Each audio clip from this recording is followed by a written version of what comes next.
Hello and welcome to the Kernow Show, where today I'm joined by the lovely Debbie Warburton of GW&Co Accountants and Business Advisors.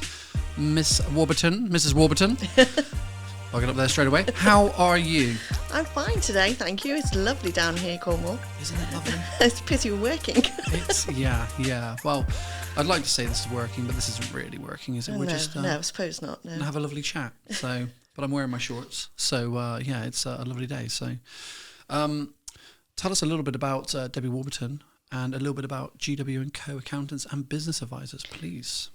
I started in accountancy a long time ago now, when I was 17. So about 5 years ago, yeah? Yeah, I've got all this knowledge for 5 years. I started off in Liverpool. As you can tell, I'm not Cornish.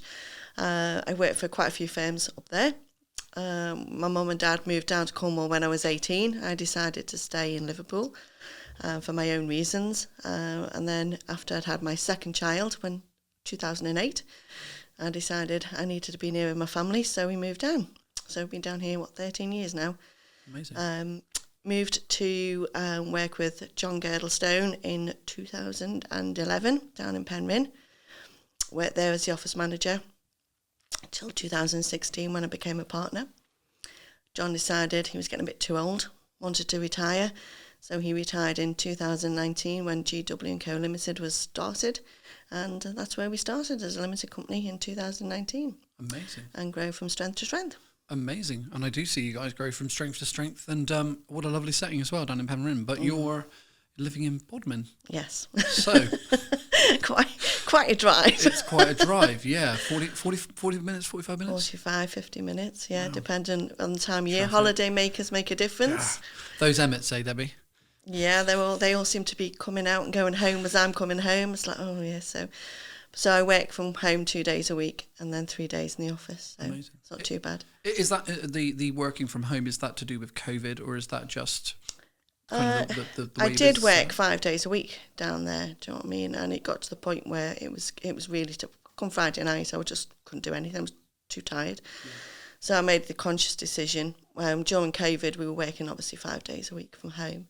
I made the conscious decision that to work 2 days a week from home. And it's been quite nice, you know what I mean?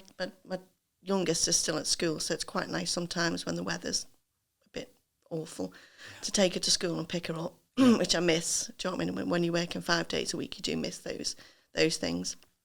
So it's been quite nice, actually, not having to get up as early. But I do actually work more hours at home than I do, because I haven't got the 2 hours travelling a day. I do actually do an extra 2 hours working. That's a positive. Does it mean you get to finish 2 hours earlier, though? No. Okay, yeah. Do you find then, and I think that's a lovely little segue, do you find then that the working from home thing, obviously it's a positive because, like you say, you're at home, you're not perhaps using as much fuel, less impact on the environment, obviously on a larger scale when lots of people are doing it, spending more time with the family. Do you think that that's the kind of positives there against the negatives of, and again, I find this myself when I do work from home, that I work more hours, I'll think, do you know what? I'm at home anyway, I'll work till 8 o'clock tonight. Do you think the positives outweigh the negatives there, or? I think it's a bit of both, to be honest with you. Do you know what I mean? If I'm in the office, I'm up at 6 and I'm leaving at 10 to 7. So it's nice to have that extra bit of time in bed where I don't have to get up. And it's nice to spending a bit more time with the children. They're not that young that they're interrupting all the time. Do you know what I mean? I don't think I'd be able to do it if they were younger. I think I'd be in the office 5 days a week if they were younger, because I couldn't do homeschooling. I don't know how these people who have to do the homeschooling during COVID, how they managed, because it must have been an absolute nightmare. Crazy.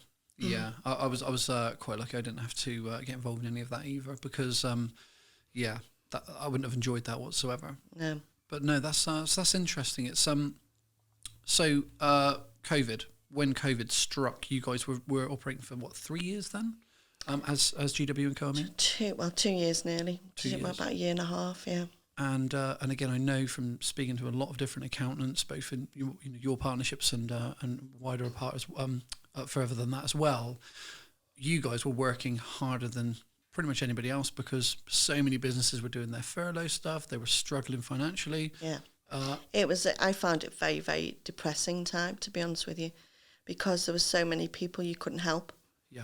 Do you know what I mean? We were on the email, do you know what I mean? 24 hours a day, I was replying to emails, 6, 7 o'clock at night, phone calls, and trying to, do you know what I mean? There's some clients you just couldn't help because they fell through the cracks.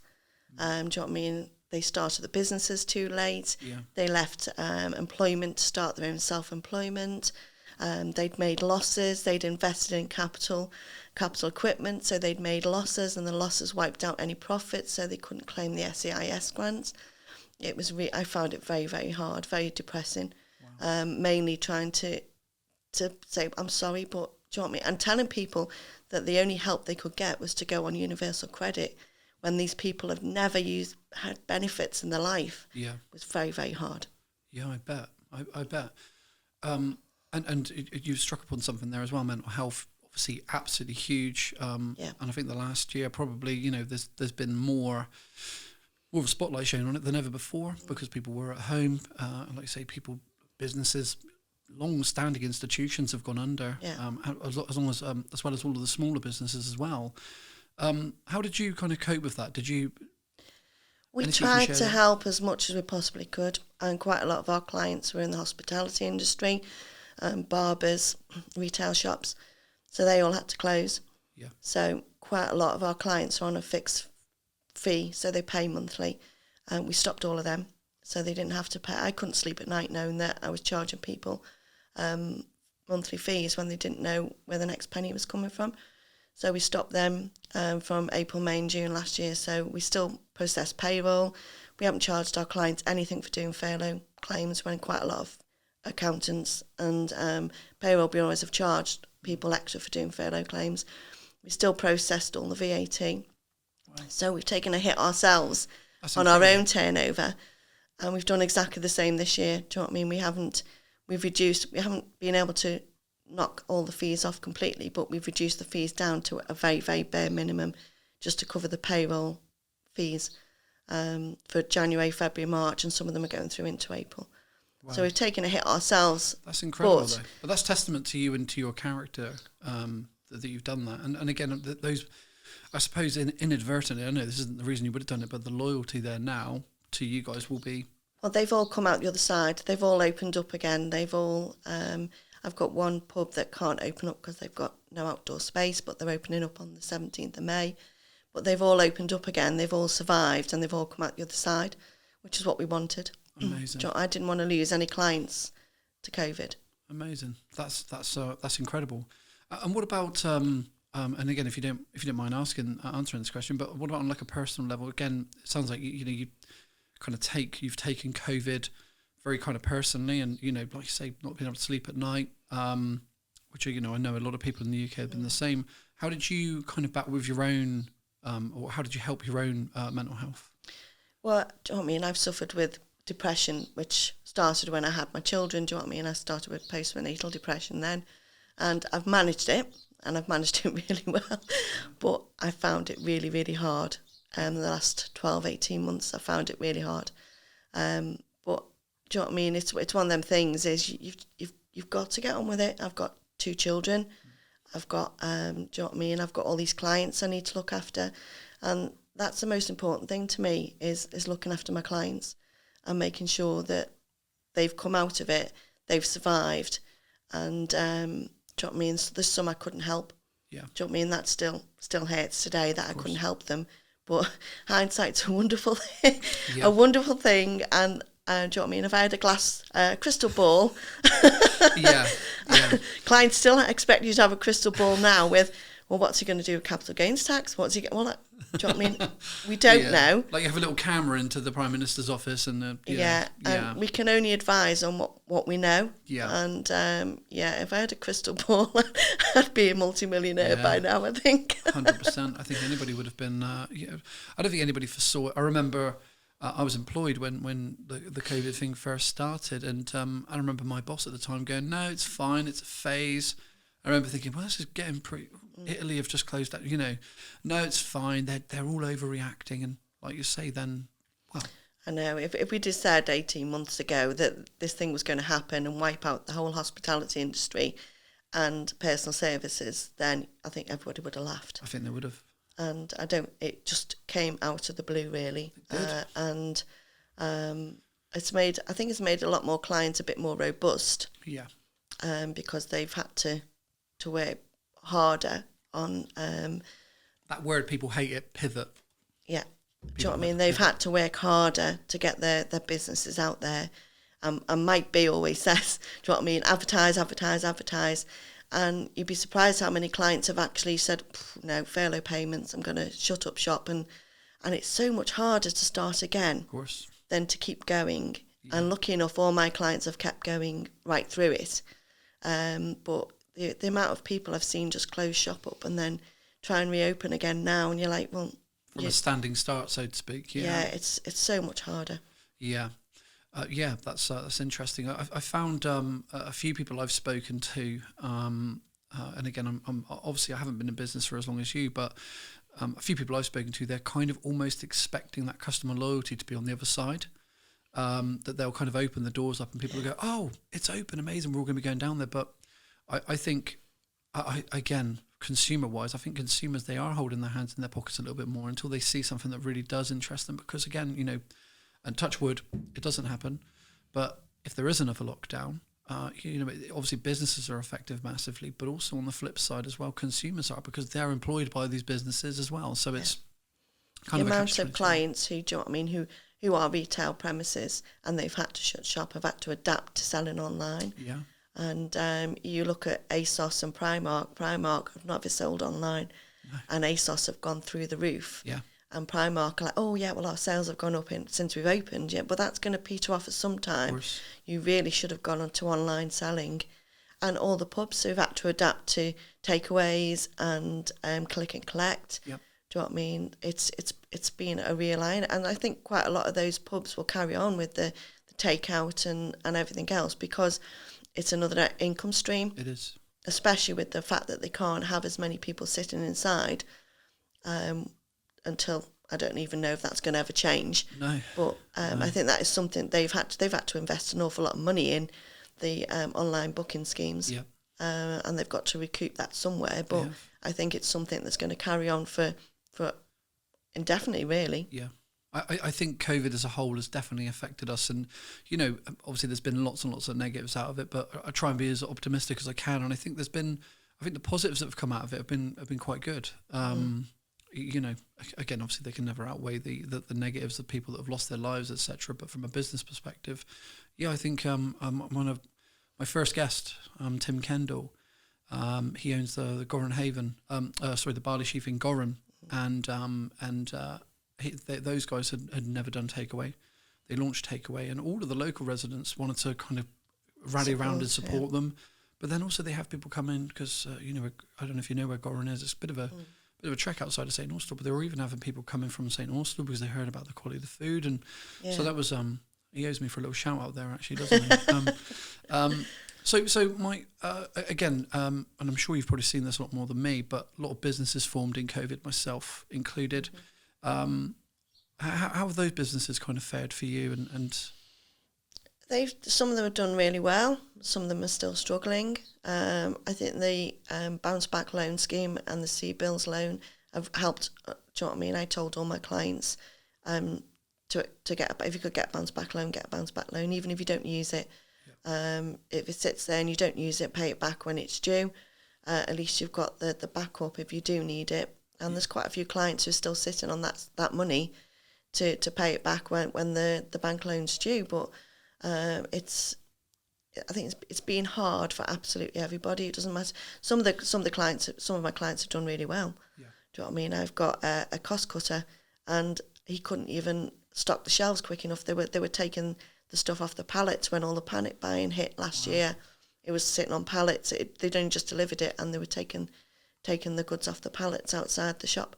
Toilet rolls, I imagine. So he did really well, and because of where he's based, he's quite rural. He's still doing really well because people don't want to go to the elderly.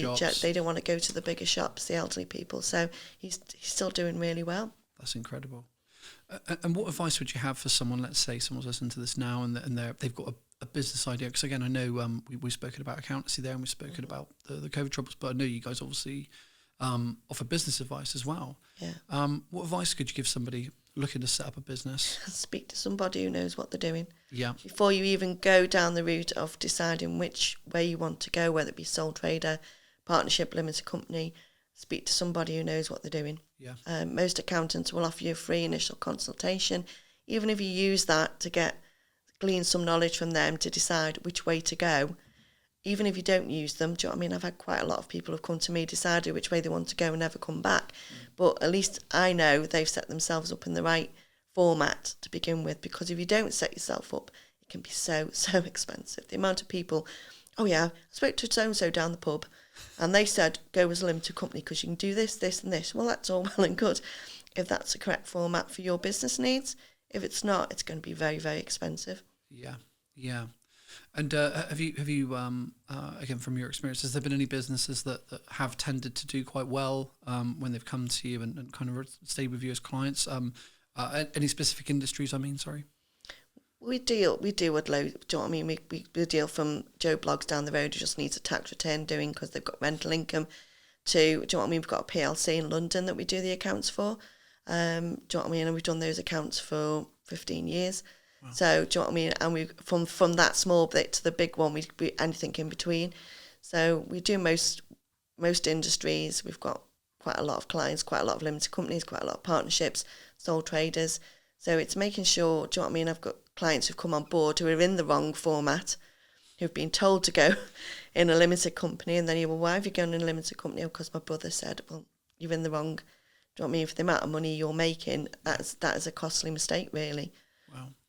So it is really, really important to get in that right format before you even start. Yeah. And you look at social media. You look at social media and I'm thinking of starting a business. And well, speak to an accountant. Oh, they're very expensive. Well, it's going to be a very expensive mistake if you don't get yourself sorted in the right format before you start. It can be very, very costly if you don't, because limited company accounts are more expensive than doing a sole trader set of accounts, and you can't just get out of a limited company. No. It's again, my experience around accountancy is very limited. I know we've had a number of conversations, and I've gleaned a lot of information from yourself. So I do highly recommend speaking to someone like Debbie. If you have any inklings of starting a business before, like you say, logging into Company's House and registering yourself as a sole trader or as a limited company, definitely have that conversation. Because like you say, there's no backing out. I made that mistake. I don't mind sharing that. I made a limited company straight away. Not down the pub, but somebody I worked with said, oh yeah, you want a limited company, limited liability. Oh, okay, yeah, that sounds great. And so I was there straight away. Yeah, do you know what I mean? Depends on what your needs are and what your wants are as a business, and what your own personal needs are. Do you know what I mean? You've got to factor everything in before deciding which way to go. Do you know what I mean? Sometimes a limited company is the right format. Sometimes it's not. Sometimes you start off as a sole trader and then progress towards a limited company when you get to that point. But it can be very, very costly if you don't. And thank you very much for that. And it's and again, I wholeheartedly agree from a personal perspective. Let's say somebody has that thing where, okay, do you know what? I'm thinking of starting a business. Other than obviously speaking to an accountant, what other steps would you, from the kind of business advice side of things, what other steps would you recommend that they take from there? Well, you need to make sure you've got enough capital to start yourself off. You've got to have, do you know what I mean? You've got to have a business plan. Do you know what I mean? It's pointless just saying, oh, I want to do that and then starting. You've got to have some sort of business plan in place to just, do you know what I mean, for the next 12, 18, 24 months. Because if you want funding from anybody to help you, that's what they're going to ask for.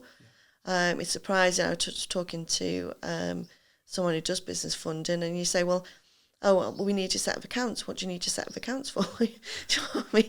If you're going to want funding to start your business up, then whoever you're getting the funding from, whether it be a bank or a proper finance house, they're going to want a business plan. They're going to want a cash flow forecast doing. And do you know what I mean? Don't naively go into it saying, well, I can start from nothing. And then, do you know what I mean? You've got to have that funds available to pay for those things before you start. Yeah. Otherwise, you're not going to get anywhere. Amazing. And my my final question to you would be, if somebody, again, whether they're an established business, whether they're a startup, how would they get in touch with you? You can give us a call on 01326 378 288, or we're GW Accountants Penryn. You can log on to our website and contact us through the contact page there, or just drop me an email. It's info@gw-accountants.co.uk. Amazing. Or they can find you on social media as well, of course. Well, they can, yes. Amazing. Amazing. Debbie, thank you very much for coming in to see me today. It's been lovely hearing about you and GW Accountants and Business Advisors, and I wish you a good day. You too. Thank you for having me.